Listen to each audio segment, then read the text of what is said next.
Dia menyampaikan kepada saya bahwa pabriknya, ya, pabriknya di mana tempat si pengusaha skincare ini membuat, ada bahan-bahan yang tidak seharusnya masuk dalam produk-produknya.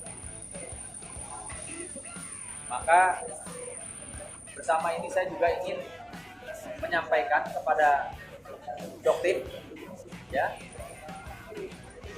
saya Bang Nahak pada saat itu bertemu dengan teman-teman media menyatakan sikap siap membantu masyarakat korban skincare, dan masih sampai detik ini kami berkomitmen akan hal itu. Yang dimana pada saat kami menyampaikan jumpa pers terkait dengan komitmen kami, yang dimana pada saat itu ada senior kami, yaitu Bang Petrus Balapationa, yang secara profesional saat ini sedang menjadi kuasa hukum dari salah satu pengusaha skincare. Kami ingin menyampaikan bahwa tidak ada kaitannya dengan kami. Ya, saya tidak kenal dengan klien dari Bang Petrus Balapationa, pengusaha skincare, saya tidak kenal. Dan kami juga ingin menyatakan, mengklarifikasi bahwa kami bukan bagian atau tidak menjadi pengacara pengusaha skincare. Karena ini perlu digarisbawahi supaya tidak ada fitnah, tidak ada dugaan, tidak ada kekecewaan masyarakat terhadap kami yang sudah berkomitmen untuk ikut berperang melawan para yang merasa dirinya mafia skincare. Ya. Penting ini kami sampaikan supaya tidak ada, ya, saya lihat di postingan Instagram dan di situ juga Dokter bicara, ya. Ini. Ya, ini ada foto saya nih.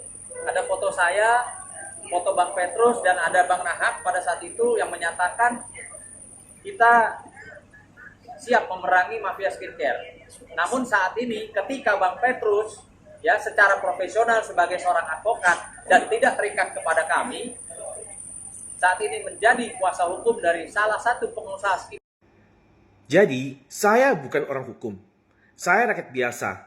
Tetapi, saya dengan azas logika melihat bahwa kasus Nikita ini makin lama sudah makin aneh dan janggal gitu loh. Ya, saya mendengar Metro TV bahwa Polda Metro Jaya menahan Nikita Mirzani karena dugaan pengancaman, pemerasan, dan pelanggaran TPPU atau tindak pidana pencucian uang.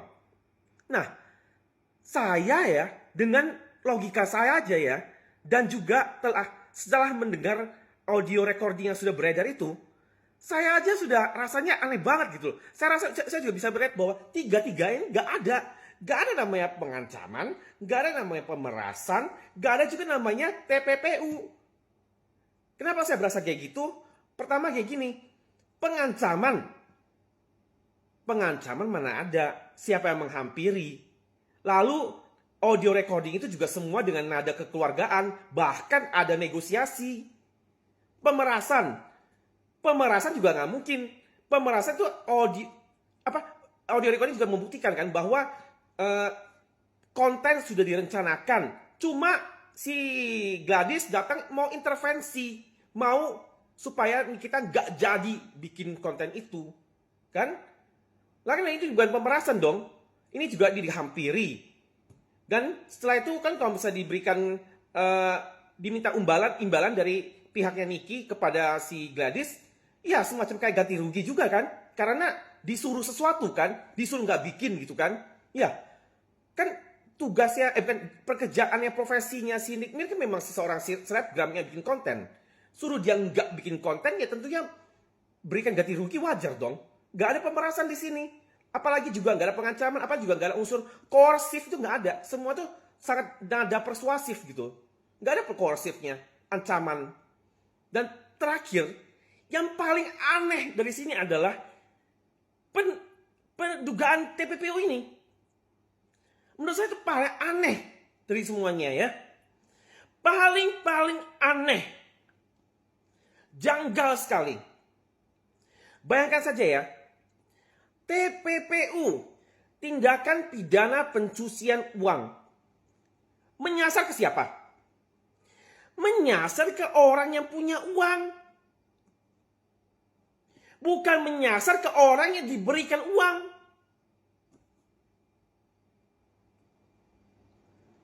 Kenapa bisa Nikita dibilang pelaku pemerasan juga pelaku TPPU? Sedangkan dia adalah penerima uang, dia bukan pemberi uang. Kok bisa dia dapat TPPU sih?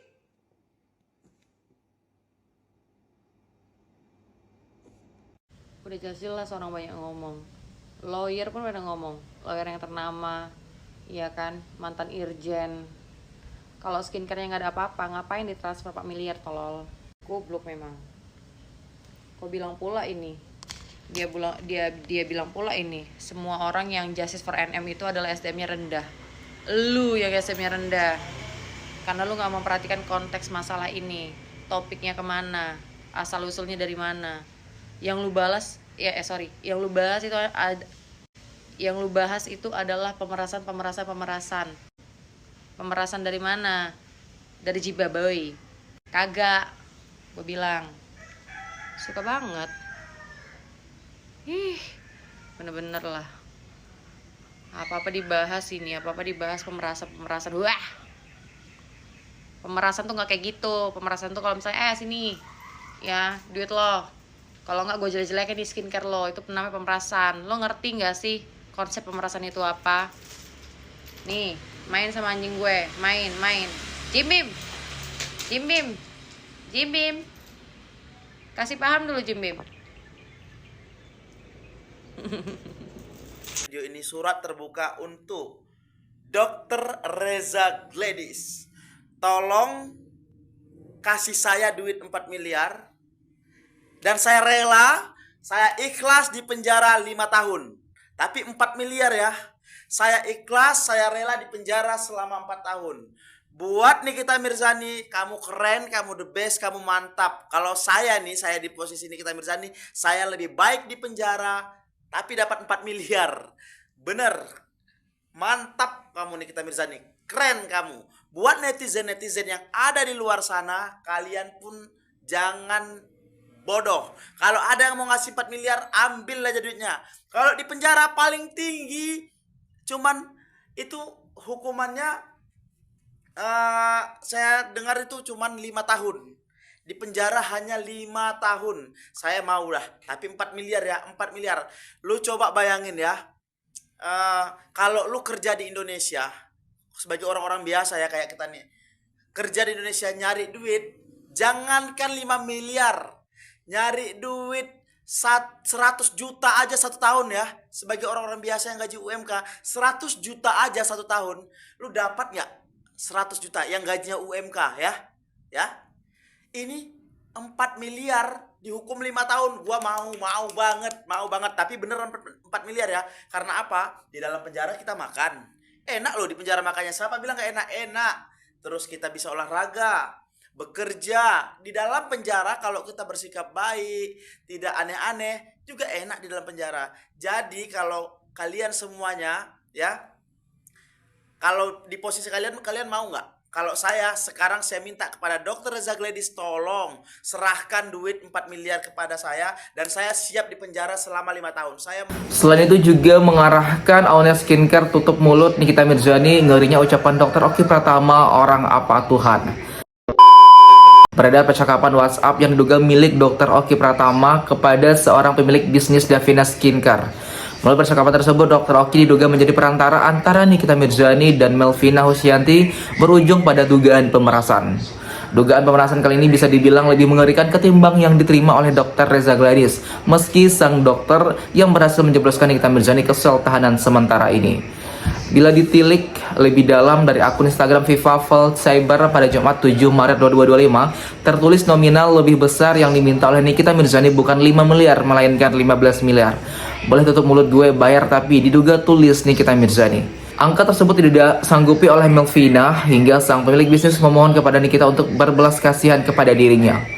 Ungkapan perasaan Melvina seolah sesuai dengan arahan yang diberikan oleh Dr. Oki Pratama. Dr. Oki sempat memberikan tips yang miris untuk Melvina ketika menghubungi Nikita Mirzani. Jangan banyak ngelawan kalau sama dia, dengerin dan ikutin aja saran Dr. Oki Pratama mulanya. Namun saran tersebut masih disambung dengan yang lain. Pada percakapan berikutnya, Dr. Oki bahkan meminta Melvina untuk merendahkan diri ke Nikita. Kunci dengan Nikita itu jangan melawan, terus mengalah, tulis Dr. Oki yang dianggap mengerikan oleh publik. Beragam komentar pun dibutuhkan oleh warganet. Kunci dengan kita itu jangan melawan terus merendah, buset Tuhan dia, kata salah satu warganet. Jangan melawan terus merendah, katanya, buset orang apa Tuhan. Warganet lain menambahkan, ngeri banget komentar seseorang. Dunia apa ini, ngeri sekali cari uangnya kok begini, sambung seorang dokter.